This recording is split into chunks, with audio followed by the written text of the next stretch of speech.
Okay, so we are recording again. My name is Luke Angstadt. This is the Business of Esoteric Knowledge and Wisdom channel. I generally have a co-host. His name's Peter. He's in Serbia, but due to the time differential, he was unable to meet up on this call early in the morning because we're recording 6:30 American Eastern Standard Time. So with the 6-hour difference, Peter's schedule didn't allow him to be on the show today. So today I have a guest. His name is Bob Clements. I met Bob through a mutual friend, and by having a very brief phone call a few days ago, I realized that we are simpatico and that we have not only a lot in common, but we both have a pretty clear idea of a new world order that is rapidly, exponentially sweeping the whole planet at just an accelerating rate, day in, day out. And I thought it would be great to have him on the show to continue with our conversation. Just to give a brief overview of the mission statement for the channel, the Business of Esoteric Knowledge and Wisdom. It is Peter and my mutual agreement that by having an ongoing conversation about hidden knowledge and wisdom, information that has been intentionally suppressed by people, primarily by their governments and organized religion, that we will eventually be able to free the human spirit. But through wisdom comes power, through knowledge comes power, and it is our sincere belief that by having this conversation that we will eventually break through, and that this knowledge will liberate the human spirit and raise global consciousness. And no small feat, but I mean, we do believe that we're going to get there. And with no further ado, I want my guest Bob Clements to introduce himself, and we're going to talk about March of 2020 and how we both had the understanding that on March 12th of 2020 that the world was changed, irrevocably changed on March 12th, 2020, and how that old world is never coming back. And that doesn't seem to be dawning on most people. And so we both had that. We definitely had that in common among many other things. But so with no further ado, and before we get into the conversation, I want Bob Clements to introduce himself to our audience. Hey, thanks, Luke. So yeah, my name is Bob Clements. I'm a small business owner in Charlotte, North Carolina.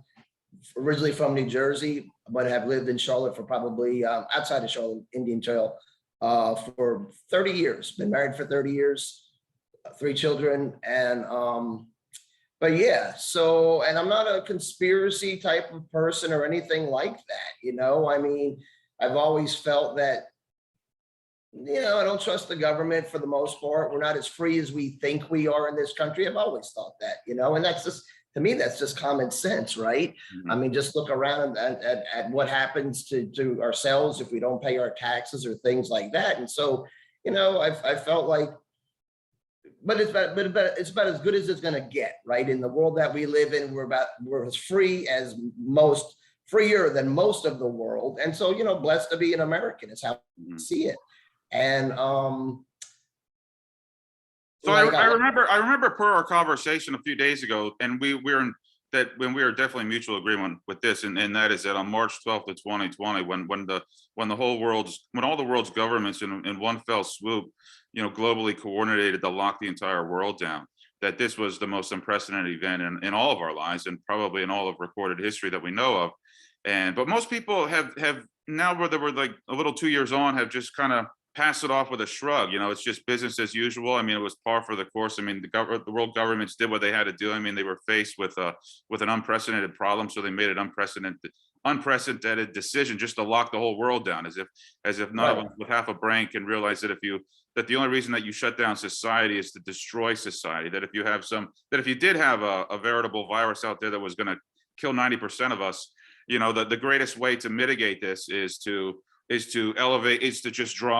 compound and drive stress, fear, and anxiety, through the roof even more by terrorizing people, telling them that they have to stay in their basements until the government gives them the go-ahead to leave their homes. Even though they That's feel not going to destroy. Healthy. Yeah, right. Yeah. But I wanted to throw this back to you, Bob, because this is the first thing that you told me on the phone. I was like, yes, this guy's got it. I mean, people are not getting how unprecedented this was in March of 2020, and how that world before 2020 is never coming back. Agreed. Yeah. Like I told you on the phone, when Trump locked down the country. Okay, so let me back up for a minute. So I used to be I'm not anymore, in a different way, I suppose, but a news junkie, right? So I get home from work. Back in the day, I would read the newspaper. Now we don't read the newspaper anymore, but I watch the news. And when they started, and keep in mind that in 2020, I was just a typical guy going to work, doing my thing, right? Not really paying attention, just living the the dream, the illusion, whatever you want to call it, but not paying attention.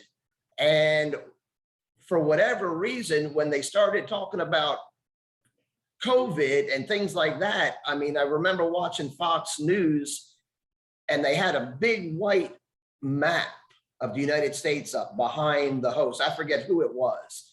And they showed one red dot in the corner. And they said, we have our first case in the United States. And right then it hit me like, wow, tomorrow they're going to show another dot and they're going to show another dot. And before you know it, the whole flipping white picture is going to be red. And it just like that, it was like a light switch went on.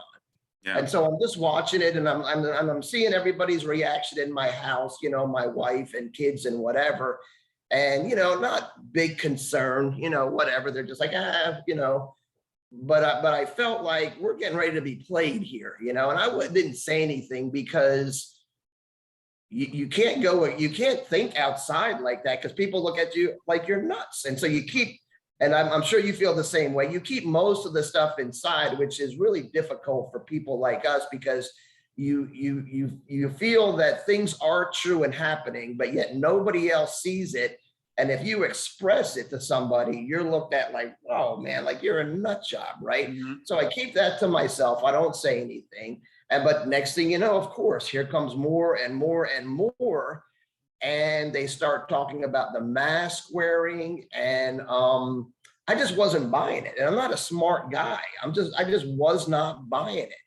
And I refused to wear a mask, refused. I never wore one unless like I went to get a haircut and they'd say, can you put it? Okay, I want my haircut, so I'll put the mask on and then I'll take it off the minute I can. You know, like, you want my credit card? I'm not wearing a mask. If you want me to put it on, I'm going to leave. So anyway, I would just be a little bit like that. My wife would get very annoyed with me, my kids as well. Just put your mask on. Just put your mask on. And I'm not going to walk down the street. I'm not going to go into a restaurant and put my mask on and sit down and take it off. And I would say to everybody, does that make any sense to you? And they would say, no, but they just want us to do it. So just do it. Just and Bob, do it. you touch on something you felt, yeah. I mean, I felt it at a cellular level that this is. I mean, of course, it was ridiculous. It's wrong. It's insane. It's asinine. But when you see the level of compliance, and I never put that fucking thing on. I never put the mask on. Yeah. I mean, I just wouldn't because I'm like, I mean, people. It just that was. I mean, it just. I can't even say it now because I said you realize every step of the way how fucking goddamn crazy all of this is. But you see a 99% compliance rate, and I'm like, what is going on here? I mean, I'm Alice through the looking glass here. I mean, am I really here? I mean, I almost got to touch myself to see if I'm still on this. Am I in a dream? The twilight zone. Yeah, you're in the twilight zone. I mean, the fact that they could actually get away with this. I mean, and the fact that everybody go, I mean, I'm still speechless that here we are, and you know, and people still aren't waking up to it. I mean, when they lifted the mask. The forced face diaper mandate back in what was it? Was it April or March? I forget. I think it was I think it was in April. But a friend of mine here was also an activist. We went to the Sarasota, so I'm in Sarasota, Florida, as you would know since you and Greg are friends. But so we went to the Sarasota Bradenton Airport the day they lifted this mask mandate. Now Sarasota is one of the most freedom-loving conservative areas of Florida, and Florida obviously is the bastion of freedom. I mean, Florida and Texas, with the exception of some other small pockets and enclaves across the world. But I mean, here we are in the epicenter of freedom here in Florida. And when we went to the airport the day the mask mandate was lifted, if every 25 people that we tried to speak to get their pulse, to get their opinion on where they stand with this, are they overwhelmed with relief? Do they not care? Are they ecstatic with joy? I mean, 22 out of 25 people could not give two shits less. I mean, they were just filled with complete apathy over this mask. I mean, you could see that 85% of people here in Sarasota, just even at the airport in Sarasota, were prepared to wear that mask in certain situations. Should the government want to force them to wear that mask the rest of their lives in a given, whether it's going into a doctor's office or going into a federal building or if they're on an airline. They are prepared to wear that thing the rest of their lives. And I was just stunned by this degree of apathy that I saw. But that is the reality. I mean, most people, and I think it's well more than 15% of people that are willing to have this conversation that you and I are having. But when they leave their home, and when they feel Big Brother with the cameras and the surveillance, and when they know that they're being watched, and when they feel that ever present that presence that is everywhere with the government, compelling them to do things that they know are downright asinine, they are prepared to do it the rest of their Yes, lives. I mean, they don't have that absolutely. indignation burning them saying no. Well, They don't have it. I would say, and and this is a good question for a lot of people, but I don't know. And I try to understand what makes people like you and I different, right? Is it just personality? Is it just like, what is it? I used to think, I used to have my ideas, and now it's like, no, because this guy is an atheist, but yet he's not buying the bullshit. This guy's a Christian, and he is buying the bullshit. You know what I mean? Yeah. And so it's not a religious thing. It's like, there's no rhyme or reason who is complying other than the younger generation now. So my kids, right? That's a great point, Bob. Sorry, I was just gonna say that's a great point, because it doesn't come down to religious or any religious affiliation. If you're a Christian or you're not a Christian, you're secular, you're super. Right. Because we see people that are the most stringent Christians, the most stringent New Age people. People that are completely atheists or secularists, who one of them is completely all in with the mask and doing everything the government tells them. The other person is like, no way, this is complete bullshit. Of course I'm not going to do this. So you're right. It has nothing to do with a person's it has nothing to do with their religious affiliation whatsoever. Yeah. But when you are a sort of, I wouldn't consider myself religious. I'm a Christian. I follow Jesus. But when you almost think like, well, and I am different, but I think that's the difference. But that's not the difference with this. I don't know what it is. I don't know what it is. But back to the compliance thing. So what's interesting is my kids, right? The ones that are local here. So 27, 28, and 22, whatever. And when I talk about the things that are coming, right? Social credit score and things like that, if we don't get a grip on this, the mind-blowing thing is, and they're going to learn the hard way, but they think it's a good thing. Yeah. Because I said, before you know it, we're going to have cameras up everywhere. And if you don't do what they want you to do, you're going to pay a penalty. I said, so for instance, I get out of my work at night and I said, I just locked the doors and I got to go to the bathroom. I said, but peeing in public, you're not really allowed to do that, but there's nobody here and I'm going to do it anyway because it's my shop. I just locked the doors. I don't want to go back in, but the cameras pick it up and I get penalized. Yeah. I said, you guys agree with that? And they're like, well, you're really not supposed to be doing that anyway. I'm like, I understand that. I said, but you take it to the next level and the next level. And what they said is, it looks like we would have a much better society if people just did what they're supposed to do, right? Like every time you break it, like eventually it'd be like, a shock collar on a dog, you know what I mean? Yeah. Like eventually, if every time you do something wrong, you're going to get penalized. Well, we're not stupid here, and we don't have unlimited resources. So we'll stop doing the things that we're not supposed to do. So as a whole, they see that it's not such a bad thing, where they don't understand that we're losing our humanity by making the wrong choices, driving too fast if you choose, and I do, driving without a seatbelt if you choose. But we're human beings, right? We're supposed to live our lives how we want and pay the consequences if you get it. I probably do break the law, obviously, if I speed, but I'm willing that if I did get caught speeding, okay, well, I'm busted, I pay the price, and next time I'll learn or whatever, or maybe not. But to be constantly surveilled 24/7, which is what will happen, it is, yeah, and penalized if you don't comply to their rules, and they don't understand that. Here's how I see it: if the powers that be had good intentions, it could be a good thing, but just like everything else, the powers that be do not have good intentions. And so, And Bob, and to your point too, where you say you felt it. Like, I mean, that was like the watershed moment in March of 2020. You don't have to intellectually understand all of this. I mean, you just have to look around. You have to be awake. You have to be sober to see what's going on, to feel what's going on, to know what's going on. I mean, every step of the way, we know it's evil. We know it's wrong. We know it's not good for us. And yet we still see this 99 compliance rate.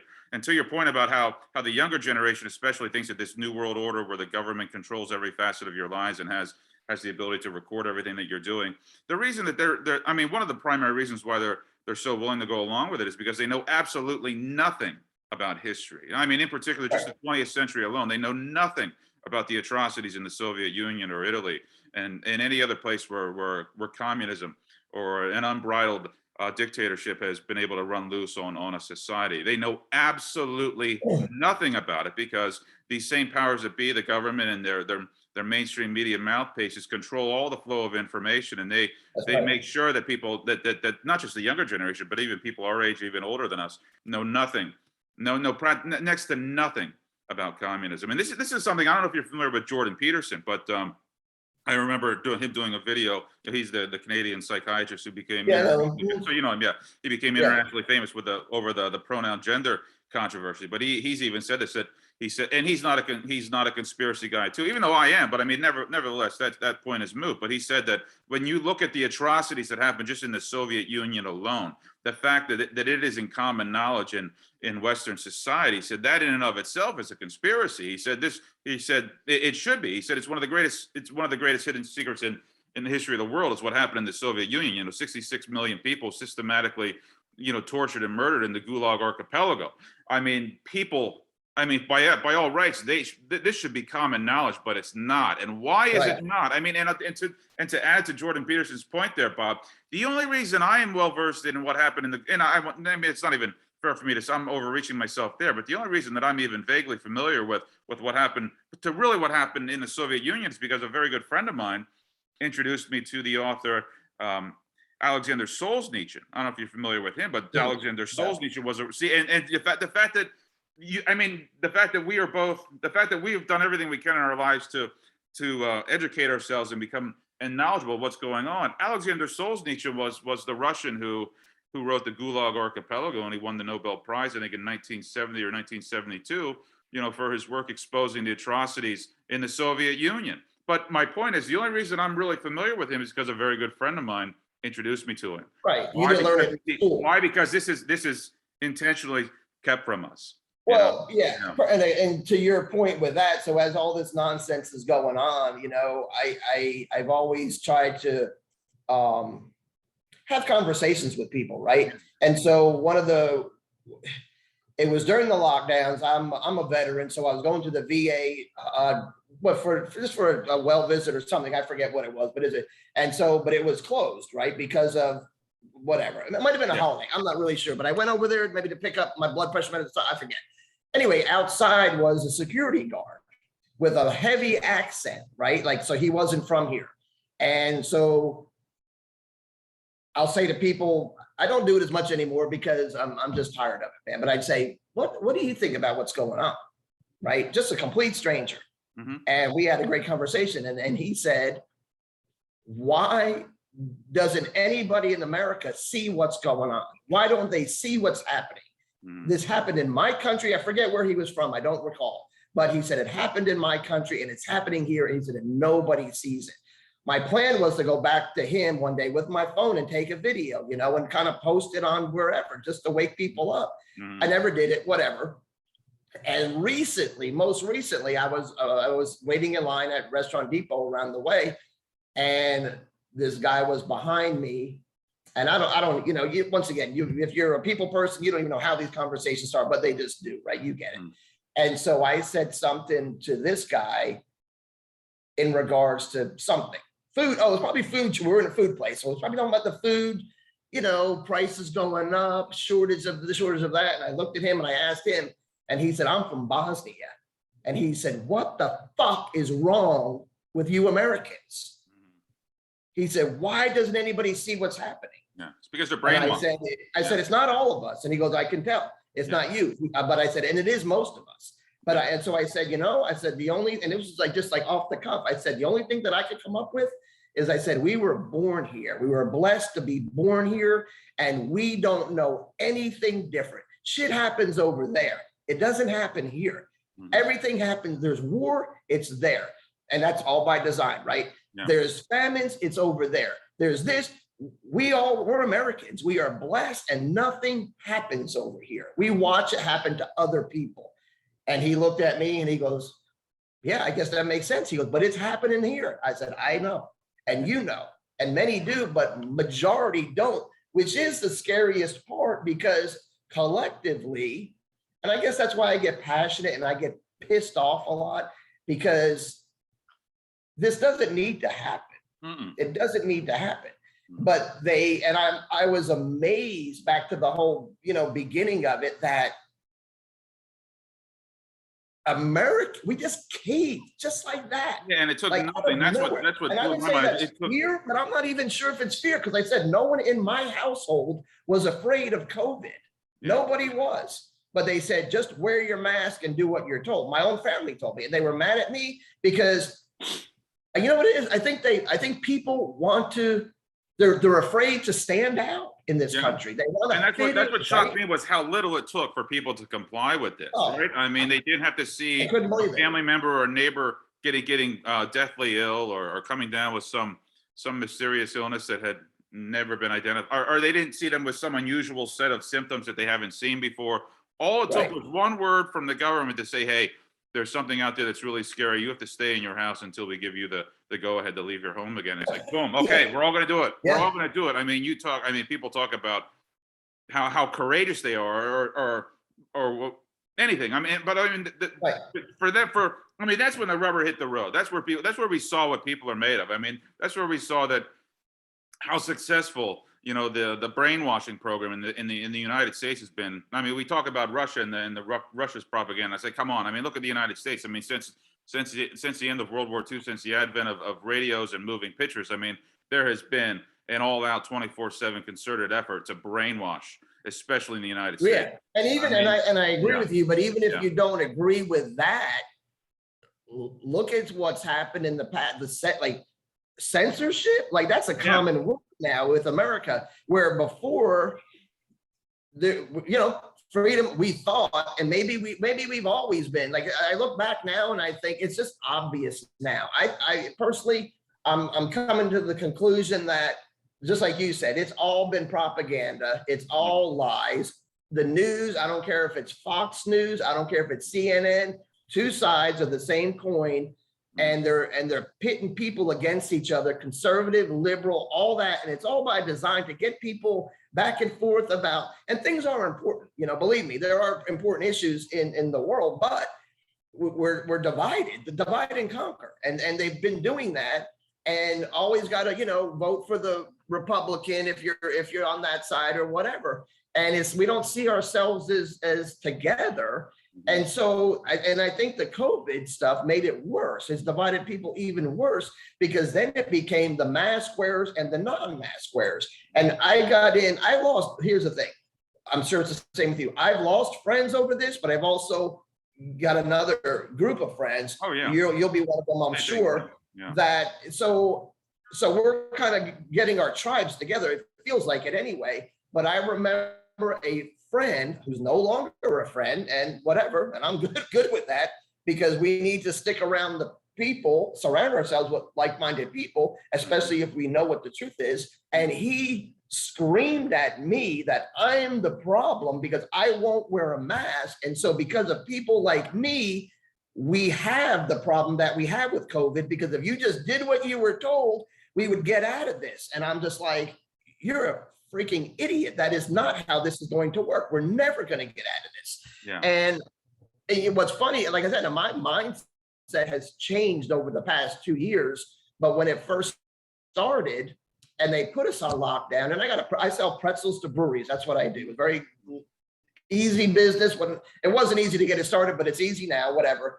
Mm-hmm. And so I didn't close my business, but I closed my business because everybody else did, and I had nowhere to sell my product, So all the breweries complied, which blew me away kind of. But then I realized, whatever, they were just, they didn't get it. And I remember when I went and talked to a friend around the corner who owns a small diner, and she said, "What are you going to do about your business?" And I said, "Well," I said, 2 weeks, remember, 2 weeks to Yeah, flatten 2 the weeks to curve. flatten the curve. Forget about that's how this shit started, Oh, right? sure, yeah. I said, well, I said, we'll see what happens in 2 weeks. And that's, this lady is out there, right? I mean, not out there, like I would say she was out there, but she's pretty much on the mark, right? She gets a little bit like, oh, over here, over there. So she has to just focus in on really what's happening without being all, all over the place. But she said 2 weeks. She goes, honey, she goes, this is not going to be over in 2 weeks. And I said, you don't think so? She goes, no, at all. And I'm like, really? She goes, this will never end. And I'm like, so, but because of the way my mind works, I'm thinking, okay, well, I respect this lady's opinion. Why would she say that? Not like, oh, you're a kook and I'm going to move on my way. You don't know what you're talking about. This is what I get from a lot of people. You don't know what you're talking about. You're crazy with your theories. But see, I'm not like that. You can tell me anything that you want. I don't care how crazy it is. I'll consider it. I might say you're wrong, but I'll consider it. But nobody's doing that anymore. So when she said this will not end in 2 years, I started thinking about it and talking to her more about it. So it took me to places that I never explored before, like all the stuff, And she goes, think about the Patriot Act, how they put in the Patriot Act. And believe me, I was in my mid-30s during 9/11 and I bought it. I remember where I was when it happened. I watched it on TV live.